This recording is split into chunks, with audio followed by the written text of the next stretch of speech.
which way the rhetoric is going. Classic Conversations with Jae Tea and Lo. You never know which way the rhetoric is gonna go. It's Classic Conversations with Jae Tea and Lo. You never know which way the rhetoric is going. Classic Conversations with Jae Tea and Lo.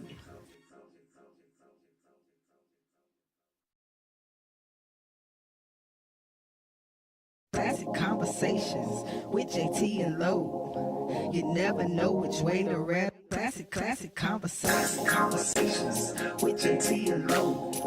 You never know which way the rhetoric is gonna go. Classic Conversations with Jae Tea and Lo. Classic Conversations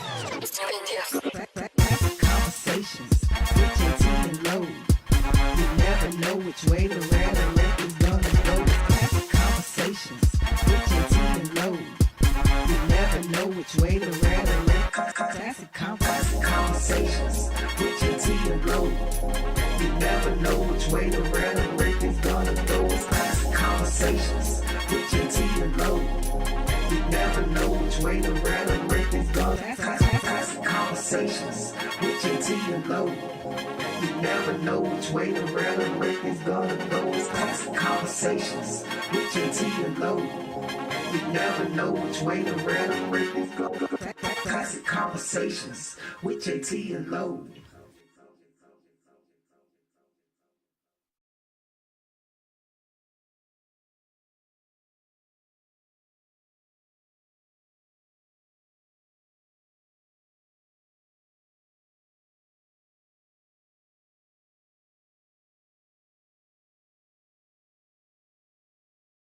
Classic Conversations with Jae Tea and Lo. You never know which way to rap. Classic Conversations with Jae Tea and Lo. You never know which way the rhetoric is gonna go. Classic Conversations with Jae Tea and Lo. Classic Conversations with Jae Tea and Lo. You never know which way the rhetoric is gonna go. Classic Conversations with Jae Tea and Lo.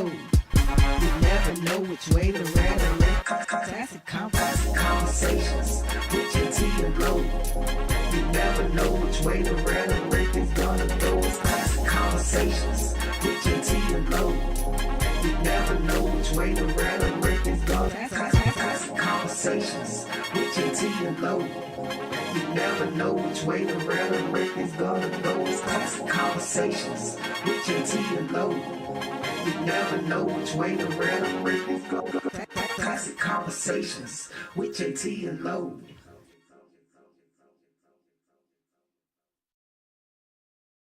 Classic Conversations with Jae Tea and Lo. You never know which way to rap. Classic Conversations with Jae Tea and Lo. You never know which way the rhetoric is gonna go. Classic Conversations with Jae Tea and Lo. Classic Conversations with Jae Tea and Lo. You never know which way the rhetoric is gonna go. Classic Conversations with Jae Tea and Lo. You never know which way the rhetoric. Classic Conversations with Jae Tea and Lo. You never know which way the rhetoric is gonna go. It's Classic Conversations with Jae Tea and Lo. You never know which way the rhetoric is gonna. Classic Conversations with Jae Tea and Lo. You never know which way the rhetoric is gonna go. It's Classic Conversations with Jae Tea and Lo. We gonna be out of here. Classic Conversations with Jae Tea and Lo. Multiple beat subject of discussion. Like rap on. We live, man. You just did it like that. We just live like that. We just live, just like that. You ain't give me the applause. The applause supposed to start the show. Right. We just come in. Well, I tell you, it's a classic conversation. We just yeah. Let me hear some people clap for me.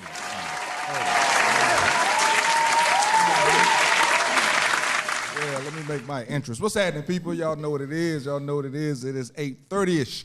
So it is time for Classic Conversations with Jae Tea and Lo. And that's a cop. Yep, he is on time with his words, but he's just a little late in getting here. But we're going to get this thing rolling anyway. So Make sure you give us a telephone call, man. We got a great show tonight, 404-500-1605. We want you to be a part of the conversation.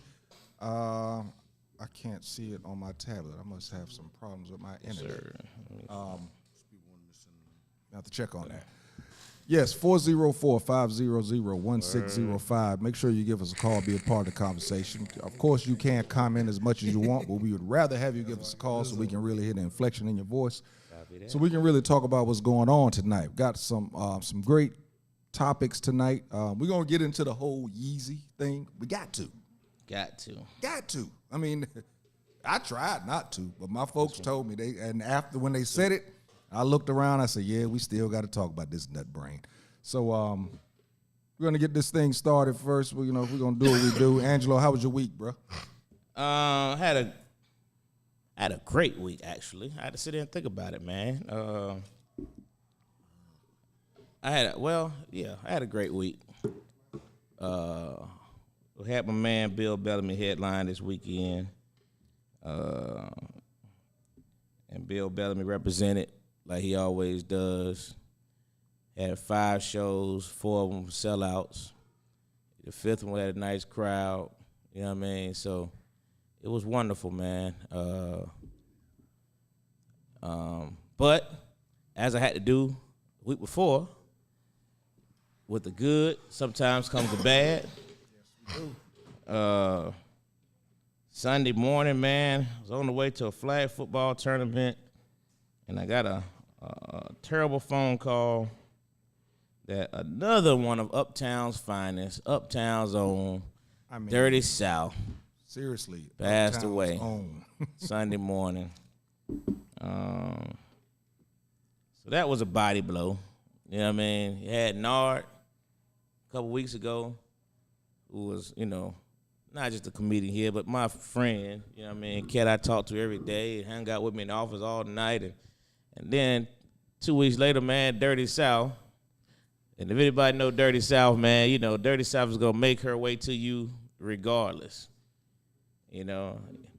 Ladies, she going to grab on you and tug on you and might touch you. I know what you're talking about. I know what you're saying. I just had a conversation. You know what I mean? But it was Dirty South, man. So, yeah, man, that was hard to take, man. I've talked to her boyfriend a couple times this week. And naturally, we're going to do a tribute show to her in the near future. And yeah, so other than that, man, it was pretty cool. But Bill Bellamy did a great job. I rep Bill Bellamy hard, man, because Bill, Jae Tea, I always talk about some of these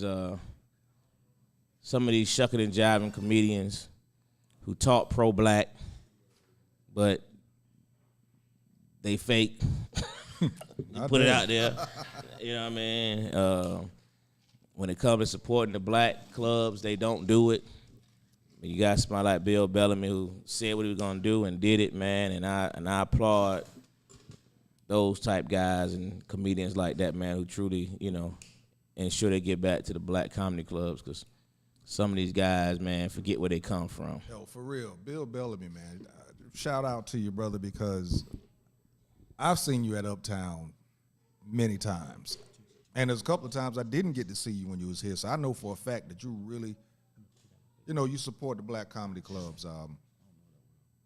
With his stature, he could be one of those guys that took a step to the side and just said, I'm not going to do it anymore. But Bill Bellamy does the circuit. He makes sure to come back and give back to the black comedy club. So I salute him. Yeah, he does it. He does it. And like you said, a lot of them don't. We've had many conversations. We won't name no names. We won't name any names because we've had some conversations. And some of them on your morning radio shows, though. We won't name no names, but some of them on your morning radio shows. Yeah. And they always talking pro-black. But we won't name no names, though. Yep. A couple of them got initials to their names, but I'll stop right there. We ain't going to say no names, but that's what Oh, it man, is. I forgot to tell you, man, a couple weeks ago, my man Deion Cole fell through. Came through the club. As a matter of fact, it was the night we honored Nard.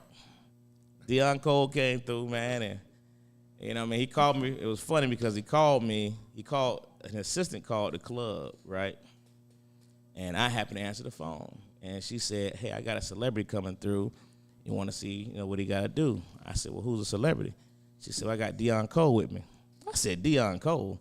I said, if Deion Cole with you tell him to call me. Immediate. You're right, himself. Hey, 5 minutes later, phone ring, uptown. Speak to Angelo. This is Angelo. Man, it's Deion. I say, man, where you at? He said, I'm on my way. All right, you holler at me as soon as you get here, man. So How about that? yeah, man. So anyway, Finally. Yeah. So we chopped it up, man. And I was about to put his name on the list too. I wouldn't put his name on the list because he ain't went either way.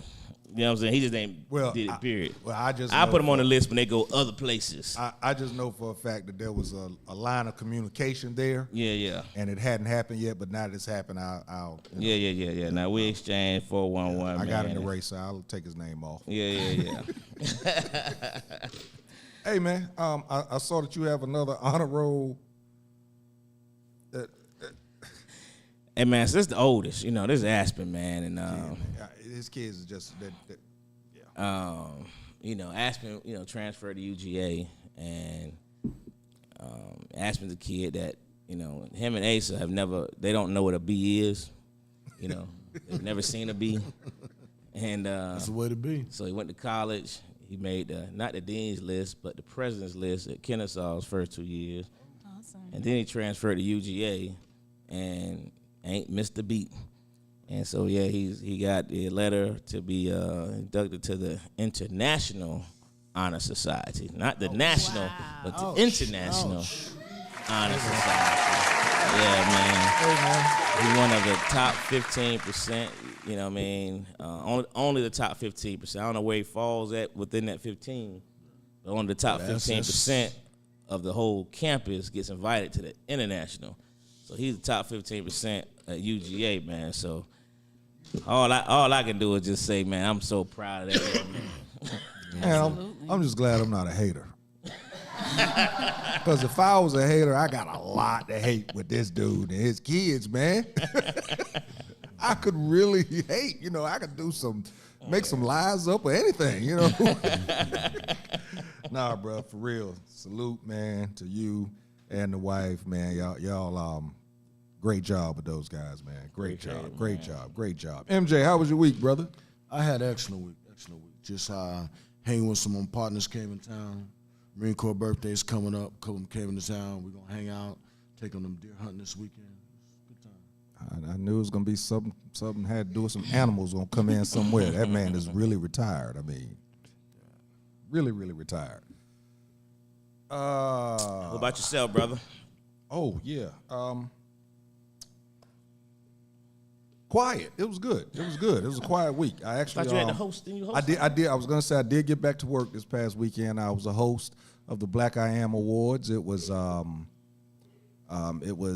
the pre-show, which ended up being more like the show because pre-show lasted for about close to 2 hours 45 minutes. Wow. Yeah, we had a DJ that didn't want to do right, didn't want to get there on time, so we had to wing it and get it done. So it was good. I actually got on the runway. I hadn't modeled in over 2 years, and it felt great. I had on a Carolina blue fur. Not first. Boy. I said, man, you got to take this thing off of me. Don't give me your IG. Don't give me nothing because I'm seriously thinking about using this new credit card that I got. But he didn't give me no information, that thing. But, when them pictures come out, I know it's going to happen. But, yeah, it was a quiet week, man. My sister came through. First time her coming to the house and kicking it with the dog. She realized that she's not allergic, so she may come over a little more. I don't know if that's a good thing or a bad thing now that I think about it, because she works right down the street at the airport, so that might not be the best thing.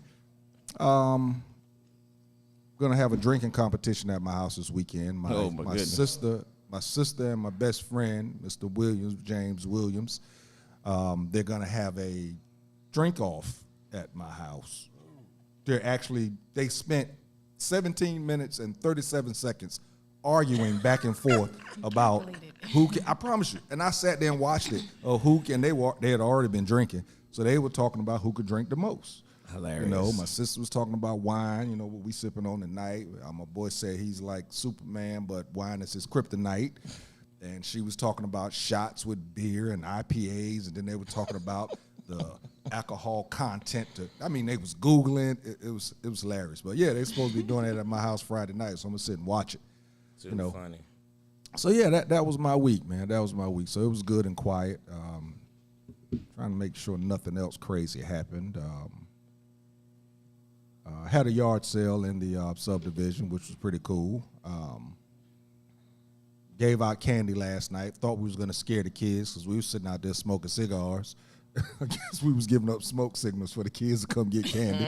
But we sit out there smoking cigars. But it was pretty cool. It was the first time honestly, in my whole lifetime, it's the first time I've ever done that. I've never given out candy for Halloween. Never. I've always had my light off, period. Yeah. Yeah, did it, and it was pretty cool. That junk don't work no more, though. My light was off. They still can't in my room. I tell you who ran them off. Them big wolfhounds I got in the backyard.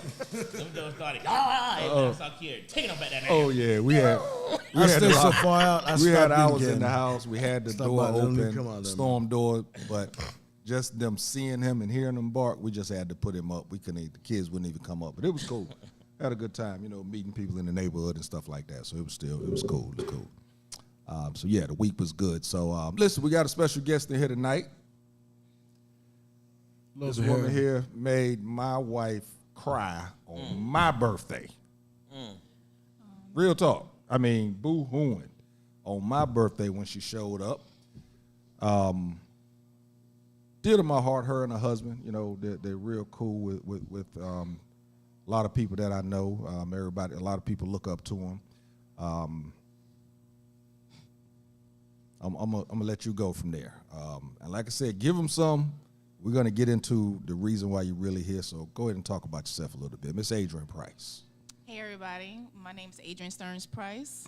I am the founder of a nonprofit organization called No More Hurt Kids, where I mentor kids and adults that have been bullied or some type of abuse, whether it's physical, emotional, or sexual, and those have been victims of sex trafficking. So I want to make a difference in this world. I want no kid to be hurt. That's what's called No More Hurt Kids. So I'm just here. I love it, and thank you for an invitation. Now, understand, now that in itself is enough for you to love the woman, just for what she said. But she's actually enduring a battle right now that's really, that a lot of us has watched up close and personal, that's really put her even more closer to our hearts. So go ahead and talk about that a little bit. Okay. I have been battling stage 4 colon cancer since November of 2020. It's rough. Oh my gosh, it's rough. But I thank God for my family, especially my husband, because they didn't have to do it. They didn't have to do it. But God put them in the path and say, hey, we're not going to let her fall. And even though as much as I want to give up sometime, I'm tired, I'm hurting, I look at them and like, I can't give up now. I was bed rest for more than a year and a half. But doctor's like, oh, just lay down. And I said, I can't lay in this bed not another minute. I got to get up. I got to go back to work. This man is like, you don't have to go to work. No, I got to. I have to get up and go to work because y'all not going to kill me laying in this bed. I refuse to lay down. Before you take us, because we talked briefly in the office, and you blew me away in just 5 minutes. So take us backwards first to the beginning of this journey in terms of what even led to the diagnosis. Okay, so I'm a retail store manager, first and foremost. It's November, so anybody know about the phone company, November, December, hot months. Everybody want a phone. Phones are like crack. And we're getting ready for Black Friday and getting ready for all the sales, promotions, and whatnot. And my store was astronomically busy for no reason this particular day, where my employees got there at 7 o'clock that morning, and I didn't realize until like 3:30 in the afternoon I hadn't sent nobody to lunch. And I was like, I am so sorry. I'm like a bad manager right now. So I'm like, y'all figure out what you want to eat. I'll pay for it. So one of my employees, a class clown, he's like, oh, snap, the boss is paying. We can get Taco Bell. Anybody get no Taco Bell on my money? You crazy? And so another employee was like, oh, we got Del Taco next door. I'm like, what is wrong with y'all? My store is on the whole strip. It's nothing but restaurants and the mall. There's good food. We not getting no Taco Bell. You're not spending my money on Taco Bell. And I'm not paying for 16 different meals. So everybody figure out what you want. Figure it out. And we'll get that. So then they started talking about what we like to eat that makes us go to the bathroom. I'm like, well, Taco Bell, number one for me, so you would never see me eat that, especially at work. And so then I started thinking, like, oh, it's been maybe 3 or 4 days since I had a bowel movement. I'm off tomorrow. I'll go home and I'll take a laxative and I'll be okay. I went home and I poured me a magnesium citrate over ice, sucked it down, and nothing happened. So anybody know anything about magnesium citrate, you're going to go in like 30, 45 minutes. Yeah, nothing happened. So I was like, okay, well, Grandma used to make us drink a hot cup of tea after she gave us a laxative. So I was like, all right, make me some tea. Now I should be good to go. Sucked the hot cup of tea down, and nothing happened. So I'm like, all right, God, well, maybe I'm a little bit more backed up than I thought. So I'm going to go to bed, and by the time I wake up in the morning, I should be good to go. I woke up at 4:37 a.m. with the worst pain I ever had in my life. It felt like somebody was stabbing me in my stomach, and I was having contractions at the same time, where I threw myself on the floor, and I'm crawling into the bathroom. I'm like, well, maybe I'll just sit on the toilet for a few minutes, and I'll be good to go. I can only sit there for maybe 20 minutes before I was screaming, like, I got to get whatever this is out of me. And my husband had went out with his army buddy, so he drunk to the world. So the only kid in the house that was up was the one that can't drive. He was 15 at the time, your baby. So he's 15 at the time, and I'm like, okay, God, I got to get myself to the hospital. So what should have taken me 15 minutes to get to Northside Gwinnett took me almost an hour because I got to pull over to throw up. So I have a brand new car, and I'm mad. I'm like, I'm throwing up in my new car. So by the time I get to the hospital, I'm in so much pain, I can no longer walk. I am low crawling in the parking lot to get to the hospital. Some old man that looked like we both should have been on the ground came and picked me up, put me in a wheelchair, and this old man is running with me. I don't know who this old man was, but it wasn't nothing but God. He wheeled me in there and was like, you got to see her, you got to see her, you got to see her. So they come over and they take my vital signs, and the lady's like, oh, my God. I'm like, what are you, oh, my God? And she goes, ma'am, I need you as quiet and as still as possible. I'm like, okay. So then they bring another person over, and like they take my vitals. And this guy is like, oh, my God. I'm like, what are you, oh, my God? And he goes, ma'am, I need you as quiet and as still as possible. I'm like, okay. So I'm like, all right. They take that and say, oh, my God. Oh, my God. Yeah. So they bring a third person over, and they take my vitals. And this guy is like, oh, my God. So look, that's 3, oh, my God. Somebody better tell me something. Right. So they're like, oh, ma'am, do you have any problem with your heart? I'm like, no. He's like, have you ever had a heart attack in your life? I'm like, no. He goes, have you ever had anything going? I was like, no, I've never had nothing with my heart. What is going on? He was like, your blood pressure is so high right now, you should be in cardiac arrest. Wow. I never knew that the numbers went that high. My blood pressure was 335 over 153. Good Lord. Never even knew it went that high. Next thing I know, they wheeled me into a room, and the whole room is swarmed full of people. So I'm like, what is going on? This guy is standing, they put the crash cart in the bed with me. This guy is literally straddling over me. Like, I'm laying in the bed, and he's standing over me. And I'm like, why you junk in my face? So all I have on is like a zip-up hoodie and some yoga pants. And they're trying to cut my hoodie. I'm like, you ain't cutting my hoodie. It zips, unzip my hood. Right. So next thing I know, the guy is standing over me. He's putting the leads on me as they're wheeling me down the hall. And, we got a bunch of kids. So all I'm thinking of is an episode of Scooby-Doo. When they run with the patient, they hit that rock, and the patient go flying. Flying out. So your attitude got you through this, because most people would have really been freaking out.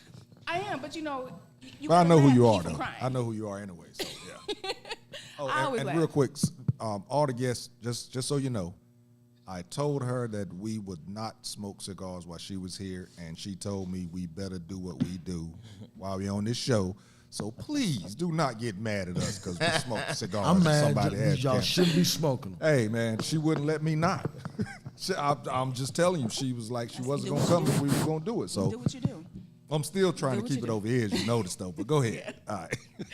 So they wheel me down to the X-ray room, and they're like, "Do not move. Let us doing all the movement." I'm like, "Okay." So they were like, 1, 2, 3. They pulled me onto the bed. They did everything they needed to do. 1, 2, 3, pulled me back onto the bed. They wheeled me to the next room. They're like, "Do not move." I'm like, "Okay." So they pulled me onto the stretcher again, 1, 2, 3, did what they need to do, 1, 2, 3, pulled me back, and now they're running with me again. And I'm like, what is going on? Somebody Right. tell me something. And they're like, are you allergic to anything? I'm like, no. Like, are you sure you're not allergic to anything? I'm sure. Are you positive you're not allergic to them? I said, I just said I'm not allergic to anything. What do you keep asking me these questions for? And then next thing I know, my husband is sitting there. I'm like, how did you get here? And he goes, well, they called me. I was like, oh, you woke up for a phone call and you didn't wake up with me calling you in the house? And so the lady's asking me again, are you sure you're not allergic to anything? Now I'm getting mad. I'm like, I just told you over and over again, I'm not allergic to anything. Probably allergic to cheap jewelry. But other than that, I'm not allergic to anything. And that was the last thing I remembered. Wow. They didn't have me count backwards from 10. They didn't have me say no ABCs. Amy me do nothing. Put you out. I was gone. The next thing I know, I wake up 15 hours later, and I was cut from the middle of my breast all the way through my belly button. I had over 200 staples going all the way down. I had 22 of them just in my belly button alone. And in 3 days after that, tell me I have stage 4 colon cancer. The nurse is like, did you hear what the doctor said? I'm like, yeah, but he got to be talking about somebody else. He can't be talking about me. And so she's like, no, seriously, he's literally talking about you. I said, well, doc, can you tell me that again? Because I ain't getting it. He was like, are you serious? I'm like, yeah, you're going to have to talk to me like I'm 2 because it's not registering right now. Because I literally went from having over 19,000 steps at work to now having to be confined to this bed. So the first surgery, like I said, cut me all the way down, and 7 inches of my colon was removed. So the blockage was about 15 centimeters, totally blocked. Where they, like if you ever look at a diagram, you pull up a diagram on Google, and where the part where it's like, on that side, on the edge, that's the part they cut out and then had to stitch it back together. So every time I had a bowel movement from that day on, I can feel it travel through my body. Is that right? Gross. Wow. Absolutely gross. Disgusting. And I'm like, what is wrong with me? Something is still wrong with me. Oh, you're fine. You're fine. You just take your medicine. You're fine. Something is wrong with me. My stomach hurts every single day. I had to go to the hospital every Wednesday at 7 a.m., every single Wednesday. And I'm like, every Wednesday, I remember saying my stomach hurts. All they would say is, take your medicine, you'll be fine. Take your medicine, you'll be fine. Now my stomach is growing. I know doggone well I ain't pregnant. My baby 18 now. Can't get pregnant not doing nothing, so why my stomach getting It'll be fine. Just keep taking your medicine, it'll be fine. No. They sent me back to work in December of 2021, and I keep saying something is wrong with me. I can't fit none of my clothes anymore. I can't fit none of my shirts, nothing. I literally look like I'm 8 months pregnant. How? When they sent me back to work, like I said, I'm a retail store manager. I went to bend down to put something in a drawer, and I couldn't stand back up. So when my male employees helped me stand up, all of a sudden it just felt wetness. I had literally had like a gush of blood just come out of somewhere. I don't know. But my cabinets at work are white. So I'm brushed up against the cabinets, and all the cabinets just full of blood. Talking about embarrassing. I got all male employees. So I'm like, what the world is going on? So I called my husband. So it should have taken him maybe 30 minutes. Took him about 10. Oh, that's right. He gets to the job, and he rushes me to the hospital. They ran maybe 1 or 2 tests, and they come back and they say, the blood out of your rectum is not life-threatening. We no longer take your insurance. You need to find another facility that does. Get out of here. And I'm like, well, this is where I come every single Wednesday. What are you talking about? We no longer take your insurance. You need to find another facility. Wow. Black man alert. He's about to jump across this counter. And I'm like, we don't have bail money. We do not have bail money. Wow. So he has my oncologist number. He calls my oncologist. It's maybe 2:30 in the morning now. He says, Doc, you have 5 minutes to find me a facility to take my wife to. I'm going to be at your house with her in 6. I'm like, we don't have bail money. So, and the doctor was like, I'll call you right back. He goes, you have 5 minutes, and I'm not playing with you. Doctor calls back in 4. He says, take her to Emory. I'll be right there. He said, take her to Emory, and you know, I'll be right there, because he knew he had to sign off on something for me to go to this other hospital. So we're down going. This man is driving 120 miles an hour down the highway. Police pull up beside of him and the back of him. All he does is roll down the window, says, I'm taking my wife to Emory, and keeps going. The police gave us an escort. So when I get to the hospital, I'm boohoo crying. Now, I'm not a crier. Anybody that knows me, I do not cry for nothing. You hadn't cried through all this going on. I think we already know that by now. I was crying listening to this story. Cause you said your belly swelled up, I started feeling mine because it's been swelling for a while, my stomach. But I'm like, all they're gonna do is give me some medicine, they're gonna send me home. After a few hours, they ran all the tests that they can. The nurse come back, and you can tell that she had been crying. And she goes, baby girl, we hear you. You're admitted. And I'm like, for real? And she goes, you're admitted. We're gonna figure out what's wrong with you. Now, anybody that know Emory know this is a teaching hospital. So now they had me comfortable. They had me real comfortable. They had me drugged up. I had some good, y'all. I had some good. No pain felt whatsoever. But at the point you want to go to sleep, here comes somebody, a student. Can I see your stomach? Can I see your stomach? Can I see your stomach? Wow. So after Yeah, you ain't seen him or something. after a while, I'm like, I tell you what. I raise up my gown. I put the sheet down. Just let my stomach expose. I'm like, y'all just come and look. Just don't wake me up. Yeah. Let me sleep. And I couldn't hold nothing down. For the first 15 days, they had a meeting every day to figure out how they were going to get this, whatever it was, out of my stomach.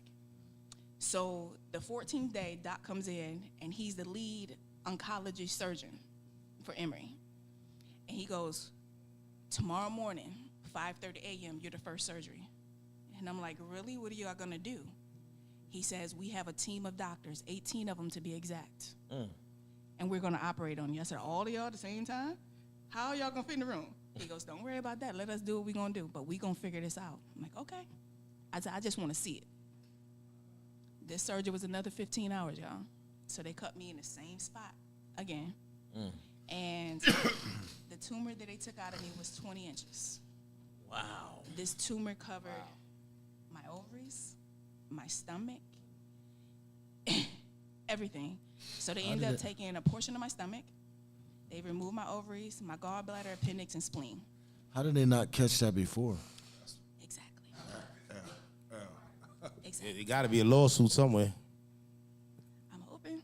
Huh? I'm hoping they take my case. No, he better take your I'm case. hoping they take my case. Who's that dude, Badoon? The dude that you always hear about on the radio? Badoon, the I'm lawyer. hoping they take my case because Yeah, he said he taking everybody's case. I'm hoping because Yeah. after I came out of the hospital, I met with the doc, and it's a African doctor. And so the first appointment, we met him, and I said, Doc, after everything that you've seen, after all my paperwork from the other hospital, is this something they didn't see, or is there something they just missed? And he immediately turned around to his computer, like turned his whole back to me. And he grabbed a tissue, and I guess he didn't want me to see that he was like teary-eyed. And he turned back around, he goes, baby girl, there was no way they didn't see this. He said, there's no way they didn't see this. And I'm like, I was in the bed for over a year. Damn. Because y'all didn't want to help me. And you complained and nobody thought Every to do Wednesday. extra. Every crazy. single All right, Wednesday. you got a lawsuit. That's crazy. Every single Wednesday. And then now it's like, the doc is like, I want you to get up. I want you to move. I'm like, can I go to the gym? He like, yes. I'm like, can I go walk? And he goes, yes, you do whatever you want to do. I'm like, for real? I can get up out this bed now? He goes, yeah, baby girl, do what you want to do. So I refuse to lay down. I refuse. They had me so messed up, I was sleeping upright for a year and a half. I now have to go to the chiropractor 3 times a week to get my back adjusted. Yeah. I'm surprised she's sitting down now. She wouldn't sit down. Remember? sit down in She wouldn't sit office. down when she first got here. She wouldn't sit down. Yeah. Yeah. She said, We I had wait- 3 she said, I chairs in wait- there. We she trying said, to I make wait her sit back down. till we go in here. Yeah, Yeah, she I wouldn't get sit down. stiff. I get stiff a lot. Yeah. So yesterday, like, I prayed all day last night because I was hurting so bad yesterday. I'm like, I promised Jae Tea that I was going to be here. Lord, just give me the strength to be here. But I didn't know. It was 3 o'clock yesterday afternoon. I called my husband, like, I don't know if I can make it to finish my shift tonight. And he was like, you got a key holder there, right? And I'm like, yeah, but I don't want to leave him hanging. He knew at this, you know? I can't just leave him hanging. So all my employees was like, Miss AD, go home. And I'm like, nah, I can't leave y'all. I'm going to be here to 7:30. And I was praying that another customer came in, you know, after 6 o'clock because I had to go. every pill that I've taken that was a pain pill. I have Oxy, I have hydrocodone, I have Tramadol, I have She got some good stuff. some of everything. You got a little extra oxy. Yeah, but just oxy she got work, some you good know. stuff over here, Man, boy. I just need half a pill sometimes, and you know. I had some CBD too, and that's different. You see, now you talking language. Yeah, I like that. I took everything in my bag. Like, if y'all see my backpack, I don't know where it's at, but if y'all see my backpack, it's full of medication. Don't show us that because you might come up missing. Look at your husband. He be taking some too. Look at him. And you know, colon cancer is not something that you hear of Yeah, that's what I asked. than females. Females. You always hear, you know, especially with black men, you know, you got to get your colon checked. Nobody want to do it because of the glove and all of that type of stuff. But I know that you've been, you know, pushing the agenda for women to start getting tested. And want there's everybody to be something, tested. and there's something about an age limit or something. Yeah, so doctors and insurance companies mostly don't want to test or give a colonoscopy until you're either 45 or 50. Most states have lowered it to 45, but the majority of the states is at 50. Chadwick Boseman, our Black Panther, was 33 when he was diagnosed. 38. 38 and 43 when he passed. Okay? I had one of those and it was uncomfortable and I didn't like it.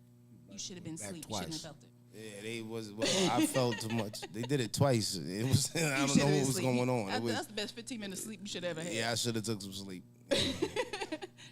There is a 17-year-old kid that's in the treatment center with me with stage 4. Wow. So if you're not testing till you're 45 or 50, when would this baby be tested? Right.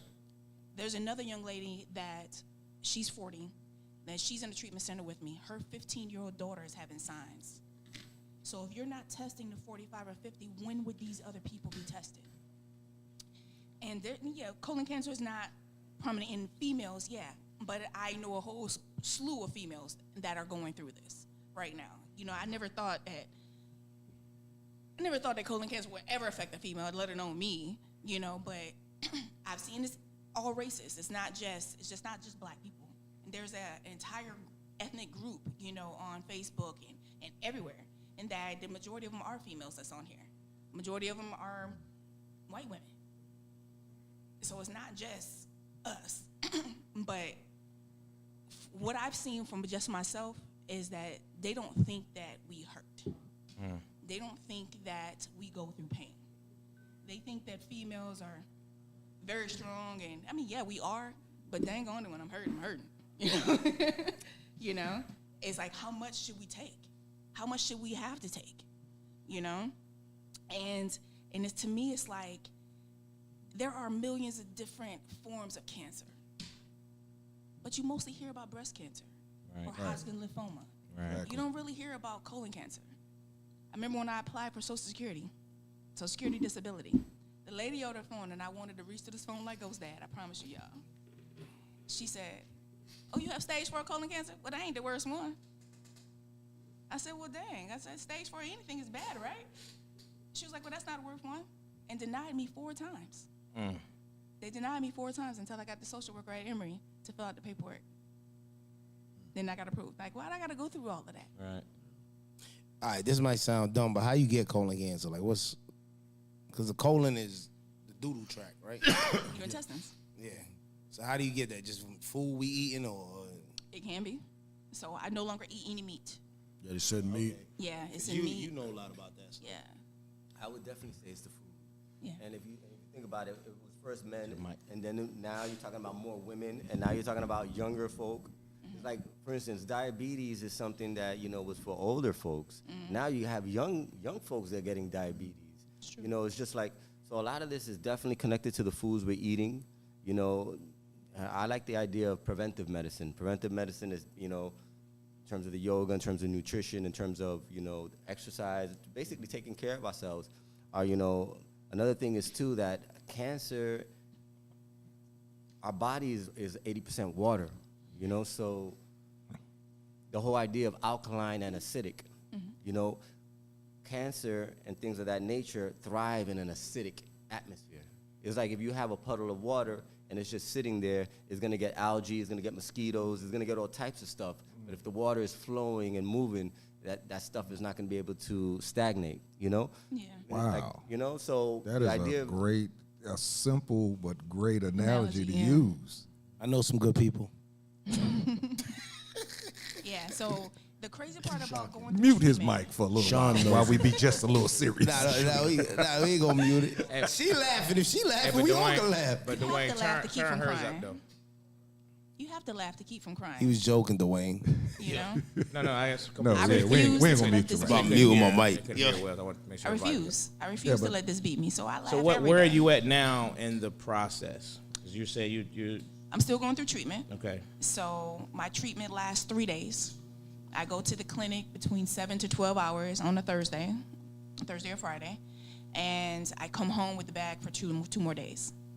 So at the clinic, I go through an array of emotions. I'm hungry, I'm sleepy, you know, I'm mad, you know, I want to get up out of this chair, you know, I want to throw something. But you sitting there with a bunch of little cute little snacks, little pretzels, little Lorna Doone crackers. I want some food, you know. Give me some food. And the worst thing about it is they don't let you have hot food while you're in there because everybody's system is different, you know, where I'm okay with different smells, somebody else may not be. So you can't have hot food in there. So, you know, so I got my ace, you know, my husband bring me, you know, sneak me in some potatoes or, you know, or some greens or something like that every now and then. But but for the most part, you know, it's just pretzels or little bitty things of water or something like that. But I don't care if I ever see a ginger ale again, though. I don't want a ginger ale ever again. Ginger ale's nasty. If I'd have been drinking my usual, I'd have had it out tonight. But But you know, it's like my when you go usual through chaser. chemo, everything tastes like metal. Everything. So you have to get creative with your food. So right now, only water that I can drink is alkaline water. That's the only thing I can drink that doesn't taste like metal. Really, yeah. Every other water I've ever tasted is like, this is gross. So the weeks that I have chemo, I can't have nothing cold. So my off week, I want ice. As much ice as I can. But I can't touch ice. I can't go in the freezer. So I get creative. I got to go in the freezer with oven mitts or tongs or something if I want to get something out of the freezer. Because I used to just ask people, you know, you're like, oh, I can get it for you. I want to be able to get it for myself. Y'all did it for me for a year and a half.